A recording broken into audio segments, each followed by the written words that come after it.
Welcome to the Human Capital Innovations Podcast, where your source for personal, professional, and organizational growth and development, where we share original research, explore industry trends, and interview executives and thought leaders from across the globe. We hope you join us often for practitioner-oriented content around all things related to leadership, HR, talent management, organizational development, and change management. Maximize your personal and organizational potential with Human Capital Innovations Podcast.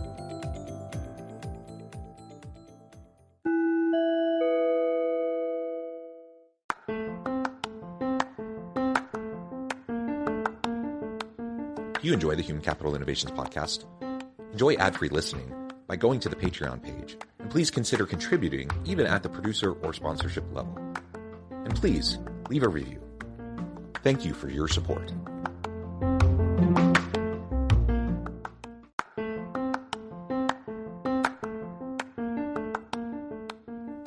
Welcome to the Human Capital Innovations Podcast. In this HCI Podcast episode, I talk with Clark Murphy about sustainability as a leadership competence and turning sustainability pledges into everyday practices.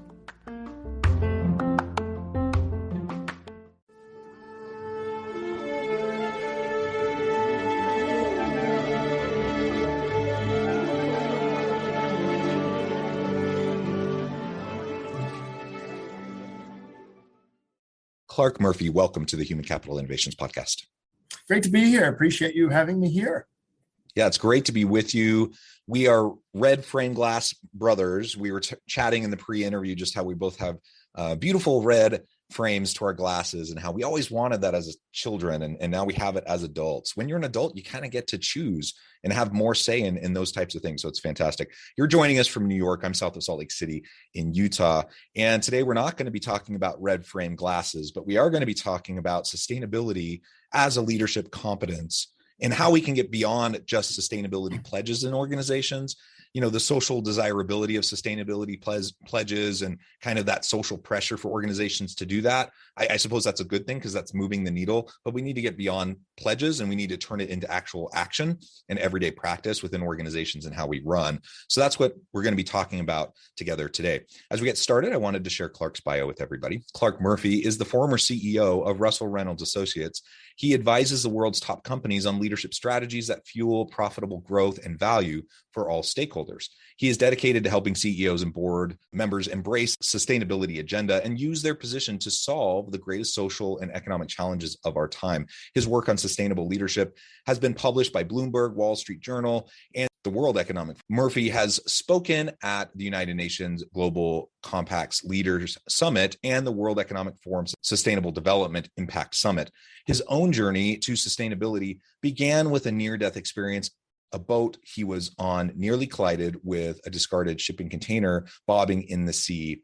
And what a horrific experience. He co-hosts the Redefiners podcast, and he has a book coming out on this topic here in just another month and a half. It's a pleasure to have you, Clark. Anything else you would like to share with listeners by way of your background or personal context before we dive on in further?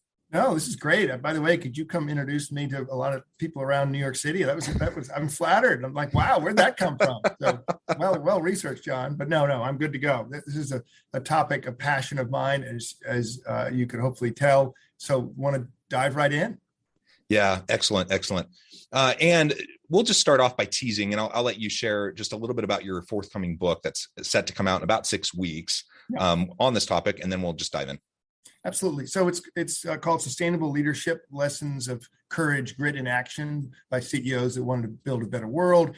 It's talking to CEOs I interviewed around the world, from Singapore to Sydney to San Francisco, Germany, et cetera, and who we regarded as successfully commercial sustainable leaders. And what were the mistakes they made, the lessons they learned from Adidas launching a performance sneaker made out of recycled materials from the ocean, and the launch didn't quite work, but the sneaker was well done, to Duke Energy looking at transforming the future as they retire coal-based plants. And it's a takeaways for CEOs or for those who want to be CEOs of, so how does this apply to you this week, this month, this year, or in your career?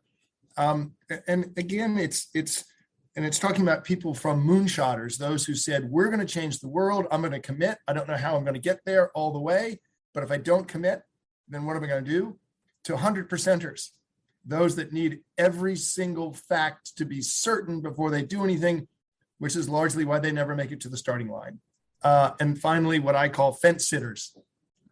The biggest issue you have in sustainability is the people who say nothing, sit on the fence, and if it goes well, they go, I was with you the whole time. Or if it doesn't go well, they say, I told you so. And you need to identify them, yank them off the fence, say, are you on the team? And let's measure what you're going to do, or it's not going to work here. So the book is a practical look at getting stuff done in sustainability. I love it. And again, aspirational goals, that's fantastic. And if someone who didn't really fully understand or wasn't on board previously now is able to at least open their mind and have some aspirational goals, that's better than not, right? But only having the goals or only having the PR statements and the sustainability pledges, that's just not enough in the modern world. It's certainly not going to make much of a difference or any impact on the biggest challenges that we face. So like you said, getting people off the fence, getting people to actually buy in, to actually contribute and make, meaningful changes in their day-to-day, not just like year-end goals, but like, what are you going to do today? What are you going to do this week? What are you going to do this month? If we can do that, we can start moving the needle actually rather rapidly if we can do that. So I love the premise of the book. I love the approach that you're taking in the book, and we're just going to dive in and talk more about that for the rest of our conversation today. So let's talk specifically about sustainability as a core competency for leaders. That's something I know you're passionate about. You talk a lot in your upcoming release of your book. What do you mean by that? Why is sustainability a core competency? A lot of times we talk about sustainability in terms of, our environmental global sustainability efforts, and we have a sustainability plan. How is sustainability a core competency of effective leaders in the future of work?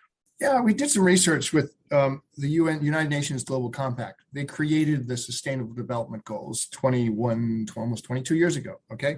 And we went and interviewed and tested who we call the 55 pioneers. People who, this is in 2019 and early 20, and they had really made massive visible action improvement. Were they different in any way from merely commercially successful leaders? Surprise, surprise, they were. And it comes to your question about competencies. We think there are 4 key skill sets, I'll call them, competencies or skill sets, that differentiate and that you can interview and test against to help accelerate identifying and developing these leaders. The first is a mouthful. We call it multi-level systems thinking. What is that? It just means complexity. It's dealing with the environmental, social, cultural, and operating integration of your business. So can you envision the complexity of your operations being more sustainable, your supply chain being more sustainable? So it's a skill set. The second is stakeholder inclusion, not the kind of rah, let's get everybody included. Are you willing to include your competitor or your regulator inside the tent and what you're going to do to really make progress forward? So what's an example? Maersk Shipping said, we're going to create methanol clean engine shipping because the bunker fuel used for ships is one of the ugliest fuels in the world. And they said there's no value creation in the engine. It's about everything else we do. So let's get the whole industry to get behind green fuel. And Maersk led with a $2 billion commitment to building ships. Let's include our competitors. It's okay. So the second is stakeholder inclusion. The third is disruptive innovation. And again, it's a phrase used all the time. What does it mean? It means you're able intellectually to challenge your own assumptions. You're a smart leader, you're successful, you're proven. But what if you're wrong? Can you handle it and act? And the fourth is long-term activation. Again, we all talk about long-term. When you fail, will you pivot and keep going? When everyone says you're wrong, will you say, no, we can create a green super tanker? So long-term is dealing with failure. So the 4 are complexity, stakeholder inclusion, disruptive innovation, long-term activation. Those are differentiating competencies that one can tell if they're going to be a good, and they're predictive of success for sustainable leaders.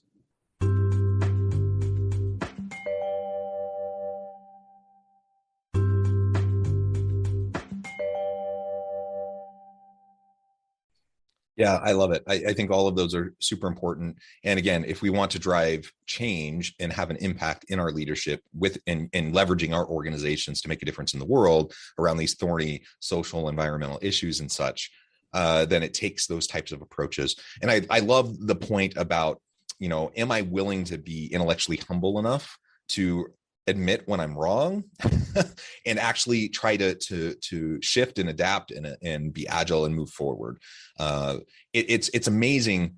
I get it. If you're a senior executive, you've had tons of success in life and in your profession, in your career, you're probably very smart. You're very good with people. You're probably, you have organizational skills. You have all of these skills. Otherwise, you wouldn't have gotten to that point. And it's super easy to drink the Kool-Aid because as you move up, you tend to get surrounded more and more by sycophants, people who want yes men and women who want to tell you what you want to hear so they can get ahead in their career. And pretty soon, if you're not careful, you're going to be in a bubble and you're just going to think that every word out of your mouth is just brilliant. And then it's going to be almost impossible for you to step back and have that intellectual humility. So I think that is a really, really important key.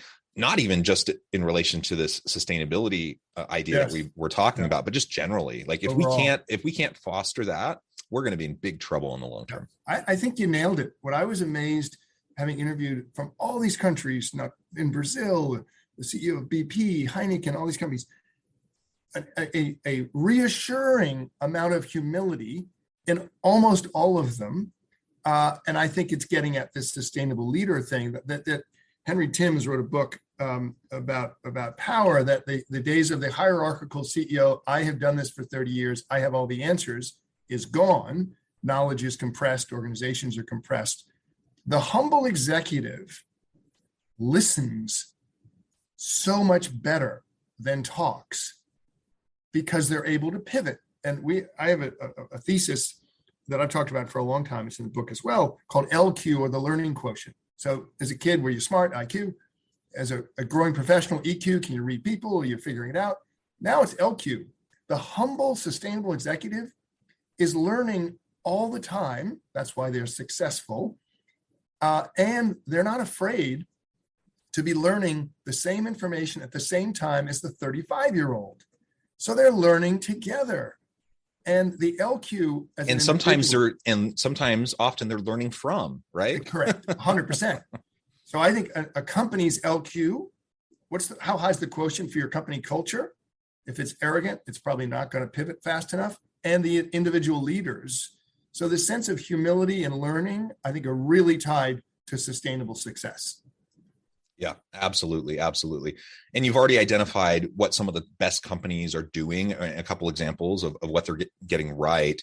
Do you have any other thoughts on some of those types of examples, or what some companies are really getting wrong in relation to sustainability efforts? Yeah, so a couple of things.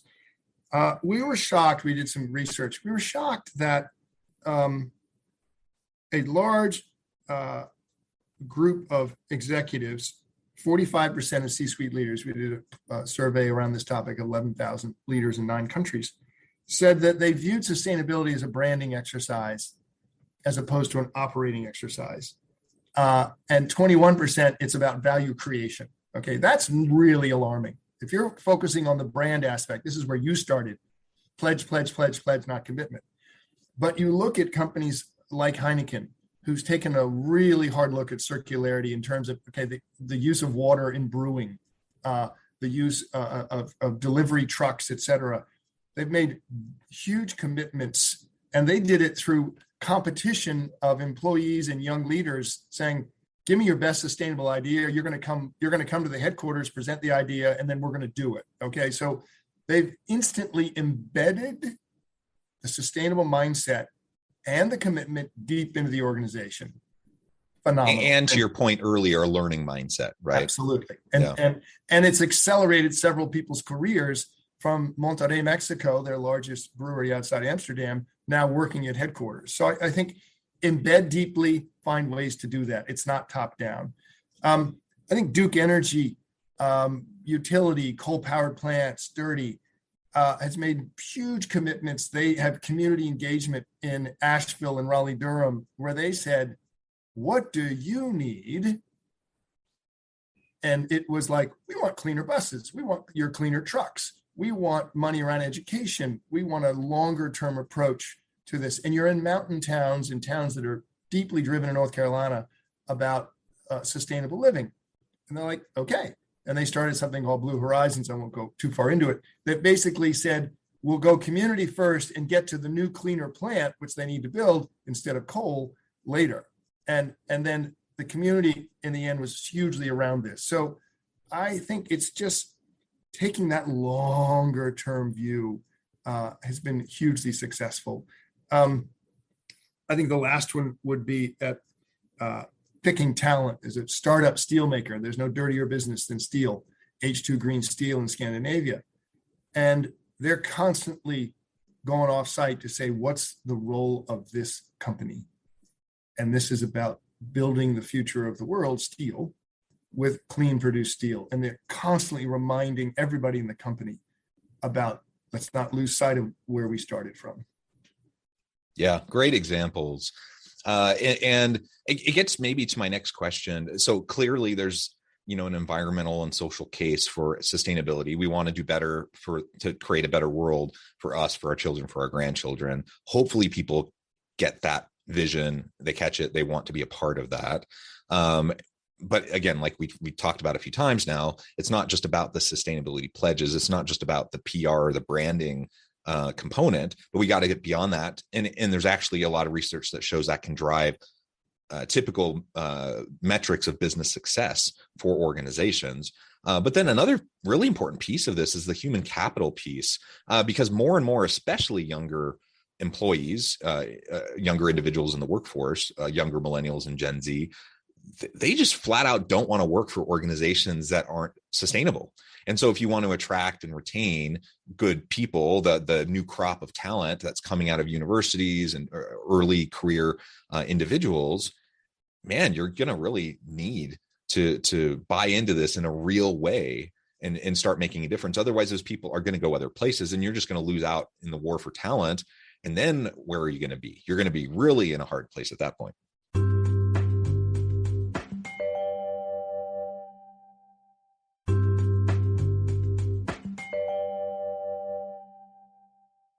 %100% agree. Whether it's the Great Resignation or the war for talent, which we've been talking about for 15 years, applies deeply to these new populations of people want to work. So I think you've got to embed it deeply. You also have to create ability to pivot.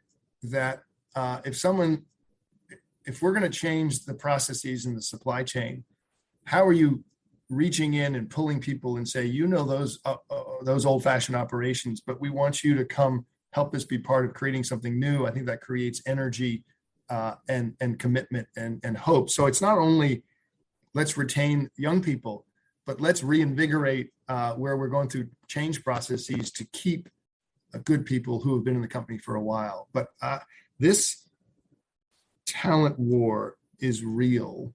And the brand belief, if I will work for this company, do I believe in this company? It is enormously powerful right now and really surged, I think, in the last 4 or 5 years. Yeah. So the overall employee experience and employee branding packaging of the organization, it needs to have a meaningful sustainability component to it.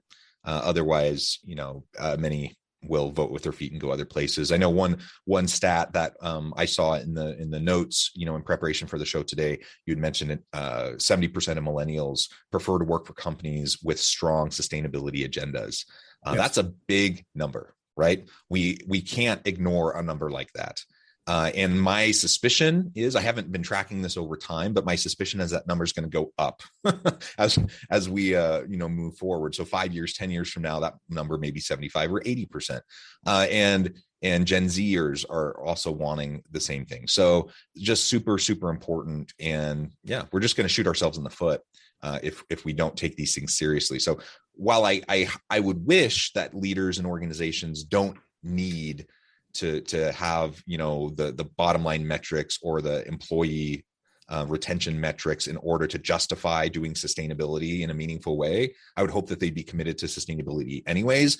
But I get the reality of it. So even if they're not, look at the business case for this. The business case is clear. You better do it or you're going to be in trouble. Yeah. I mean, one CEO of a global consumer marketing business, I mean, top 50, Fortune 50, said, and there was all the kind of PR and the messaging, and we're doing the interview, et cetera. And he has a thick accent. And at the end, he said, Clark, he said, let me make it real simple. He said, if we don't keep the young people, I'm out of business. What the hell else is there for motivation to be sustainable? And I was like, okay, I finally got the truth. Yeah. I mean, his focus, he's doing all the stuff about power and all the stuff about water and all about the supply chain. But he said, if this keeps the best people, I'm in. Yeah. And that's my strategy. I'm sticking to it. And you're like, okay, that's fine. Yep. Perfect. Which actually leads well to the next question.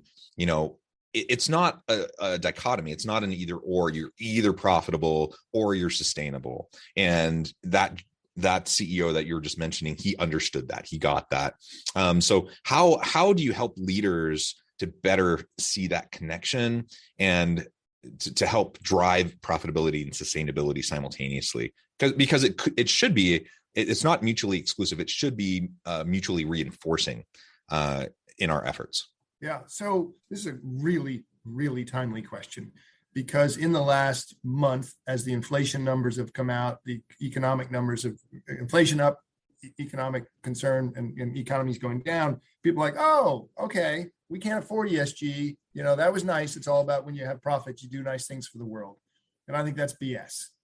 I was at a conference on Sunday night, Monday in Calgary, Alberta, and it was board members and CEOs of 72 oil and gas or energy companies who in fact have been sustainable for a long time. They may be dirty industries, but they've been going through change. And now it's the energy transformation transition.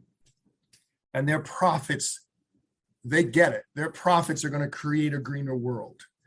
But I think that markets are efficient and externalities are priced into stocks or company valuations. The externalities of sustainability are here forever. I completely disagree. Did some people's soapbox preaching tick off some people the last few years and it's going to become more reasonable? Yeah. But profitability gets enhanced in the long term with more sustainable supply chains, appealing to more sustainable consumers, to get invested in by more sustainable institutional investors. It is here to stay. So you need great leaders, you need great young people, and you need processes and communications that articulate great sustainability. Yeah, those negative externalities are real. I think more and more people are fully recognizing them. And to your point, if we can recognize them and reduce or eliminate them as much as possible, that actually is a win for everybody. Yes. Not only for the world, for the environment, for our communities, but it's a definite win for organizations because it reduces risk, it reduces uncertainty, it increases all the positives of the organization and just it helps you bring more value to the market. CEOs and boards are not walking away from this because the economy is a little tougher. In fact, I think they're going to double down because what I call it's a barbell. Institutional investors at one end, employees at the other, and the pressure is coming from both sides. Yeah, good. Well, so this has been just a fascinating conversation.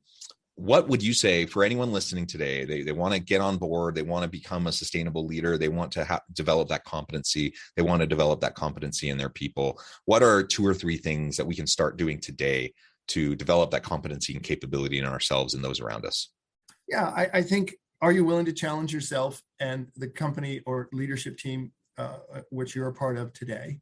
So can you take the moonshot, or do you need to be 100%er? You actually need to take the moonshot, number one.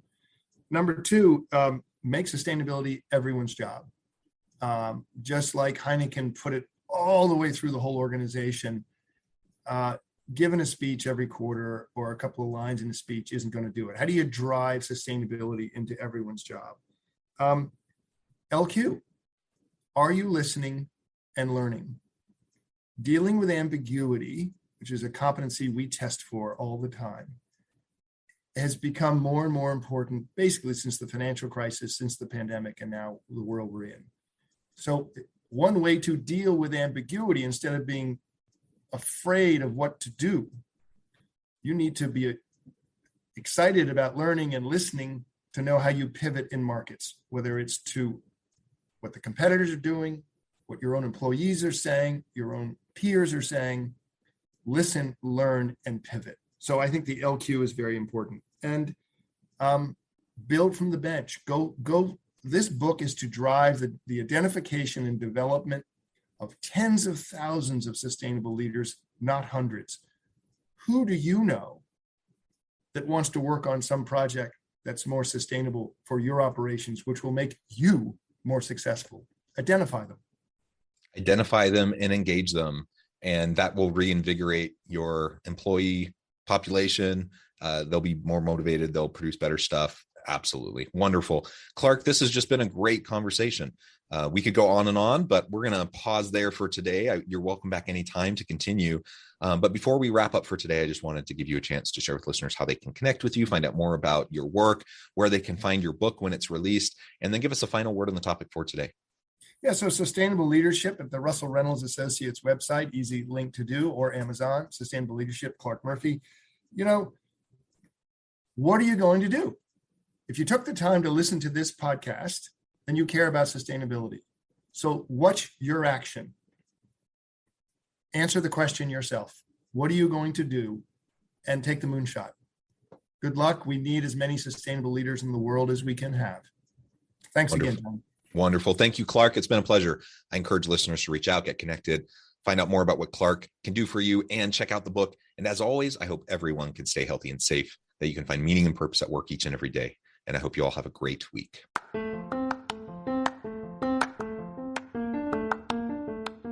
Do you enjoy the Human Capital Innovations podcast? Enjoy ad-free listening by going to the Patreon page. And please consider contributing even at the producer or sponsorship level. And please leave a review. Thank you for your support.